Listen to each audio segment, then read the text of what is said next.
Hi guys! Welcome back to my channel. Ang gagawin ko guys, pag-harvest ako ng talong. Isang puno guys, daming bunga. Ayan. Ayan. Isang puno, grabe. Grabe ang bunga niya guys. Kapat lang to, laking pat. Ayan Laki yung pat niya. Ayan. Hitik na hitik sa bunga. So, mag-harvest ako. Pero yung iba, na kasi kinuha namin. Ayan, isa na lang natira pero may paparating na mga bulaklak. Yan.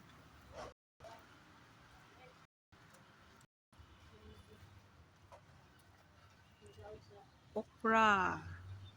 Harvest kami ng okra.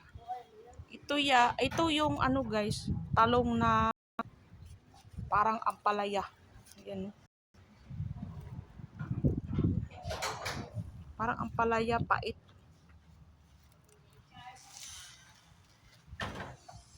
Ito yung iba kong talong.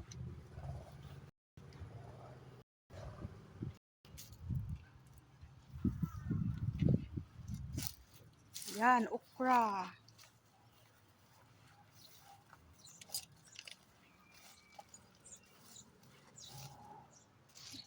Malaki na, hindi na yan makain kasi na yan. Yan yung aking mga talong. Harvest na ako ngayon. Palagi na ako naka-harvest nitong mga talong ko guys. At saka, may natira akong pichay. Kasi yung iba, na sa palaging ulan. Ayan ang mga pichay ko.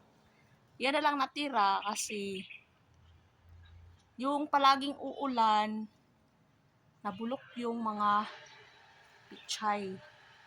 So ayan. Ayan, walang spray yan guys. Walang spray. Walang spray. Hindi ko yan i-sprayhan. Ayan. May mga alugbati din. Tsaka yung mga damo, ang bilis lumaki ng mga damo. Ayan. Pati mga sunflower, Mga sunflower dito sa garden. Mga buto yung pag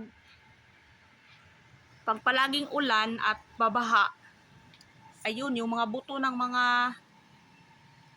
sunflower, papunta dito sa loob ng aming garden. At saka, ayan, tumutubo sila. Ayan. Halos hindi na makita yung aking mga alugbati. At ito, gulay din to. Iwan ko kung ano ang tawag dito sa Tagalog. Pero sa amin, kudjapa. Kudjapa. Yan.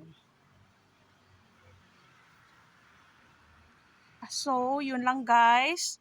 Thank you for watching. Bye!